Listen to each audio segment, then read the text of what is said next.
Alors la formule est provocante à souhait, bien sûr. Elle n'est pas de moi, elle est de tous ces médias. Bounassar a eu droit à cette question en conférence de presse. Est-ce que l'OM mérite sa deuxième place?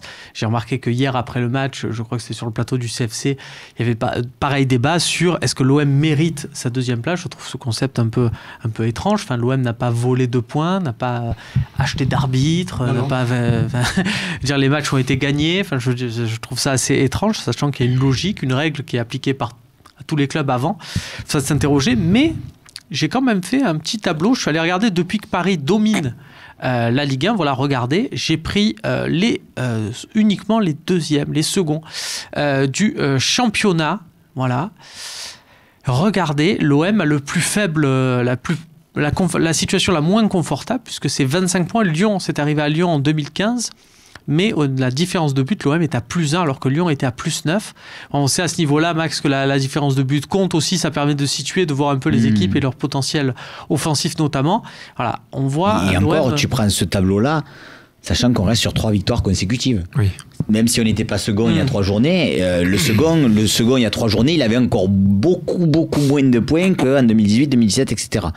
Bon. Donc, est-ce qu'on peut en tirer un quelconque enseignement, Fabien, de ça, et de se dire attention, on est deuxième, mais c'est trompe-l'œil parce que, ou est-ce que le fait d'avoir être un temps d'avance sur les autres équipes montre qu'on est quand même la deuxième équipe la plus forte du championnat aussi à ce niveau-là? Oui, à l'heure d'aujourd'hui, oui, mais attention, parce que l'écart est très faible. On se rend compte que si on venait à perdre 2 matchs de suite, on peut se retrouver 12e, 13e. Donc voilà, il va falloir faire gaffe. Et j'en reviens au tout début, au niveau de jeu. Il va falloir être vigilant parce que est-ce qu'on peut tenir sur ce rythme avec un niveau de jeu qu'on a vu face à Toulouse? Je suis pas sûr parce qu'on rencontrera pas Toulouse tous les week-ends. De se bercer de fausses illusions et donc de se poser les questions au bon moment.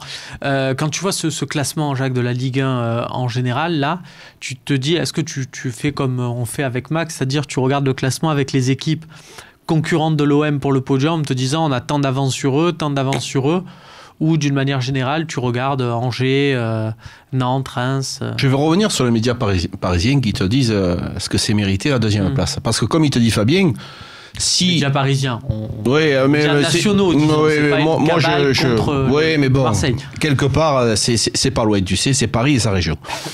Si on perd 2 matchs, si on est 12e. Non, alors je vous arrête, excuse-moi, parce que je voulais pas te dire, si tu perds 2 matchs, c'est pas 12e. Je vous le dis de suite, si tu perds 2 matchs, c'est 3 ou 4e ou 5e. Voilà. Maxi, donc, non, mais pour dire qu'on a quand même un tout petit coussinet maintenant. Non, mais par contre, alors, si tu perds 4, tu es 12e. Tu en perds 2, tu es 6e. Est-ce que tu penses que là, on va te dire, est-ce que c'est mérité d'être 6e aujourd'hui? Non, ça, on ne te le dira pas. Alors, on a gagné les matchs qu'il fallait. On a gagné Lille, on a gagné Lyon, on a gagné à Monaco. On gagne ce qu'il faut. Alors, un point, c'est tout. Il n'y a même pas de question à se poser. Alors, c'est vrai que le championnat, il est différent des autres années parce que les gens me disent, le championnat de France, il est pourri. Moi, je regarde certains matchs anglais, certains matchs italiens. Crois-moi qu'il y a des fois que tu te dis, c'est sûr que si tu regardes Dijon contre Metz, tu t'ennuies. Mais il y a des matchs, oui, c'est vrai que Montpellier-Saint-Etienne ce week-end, ou Saint-Etienne-Montpellier, c'était dur. J'ai passé un moment difficile. Ça, c'est sûr. Mais il y a quand même des matchs intéressants à voir. Le championnat, il est serré. Il y a des équipes qui se sont mieux préparées que d'autres. Nous, on a fait, à mon avis, une très mauvaise préparation qui a été basée sur des matchs amicaux et des transferts qui n'étaient pas encore faits, notamment Alvaro, notamment Rongier, notamment Benedetto, Gustavo qui était là, parti, pas parti, Sakai. Donc on a eu du mal dans cette préparation et maintenant on commence à trouver nos automatismes. Alors laissez-nous tranquilles, on travaille, on n'embête personne, on gagne nos matchs et on prend 3 points comme tout le monde. Yazako qui nous invente un concept, on l'en remercie de 1 à 5. À combien voyez-vous l'OM vice-champion d'automne? Ça c'est pas mal ça quand même, vice-champion d'automne. Ça existe dans l'histoire, on a été vice-champion d'automne, oui forcément, à quelques moments. Vous voyez vous c'est-à-dire l'OM à cette deuxième place, voilà, à la trêve. Moi, au jour d'aujourd'hui, parti comme on est parti, avec des matchs qui arrivent qui sont abordables, je pense que je mettrai un 4 sur 5. Je vais vous remettre juste la liste que je vous ai mis des seconds après 14 journées. Vous allez voir, elle va s'afficher. Sylvain, il y a un point commun entre toutes ces équipes. Vous allez les retrouver. Voilà. Il y a un point commun sur toutes ces équipes, sur toutes ces saisons, donc à l'exception de l'OM en 2019. Est-ce que tu saurais me dire lequel ? un point en commun. Peut-être à distance par rapport au premier. Le point en commun, c'est qu'à la fin, elles ont toutes fini sur le podium.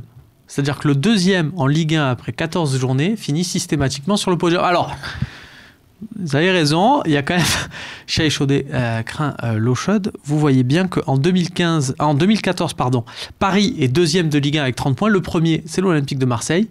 Et l'Olympique de Marseille ne sera pas sur le podium à la fin de saison. C'est la seule équipe, la fameuse année où on est champion d'automne. C'est pour ça que ça permet de faire un petit clin d'œil à Zako sur ce titre honorifique de champion d'automne.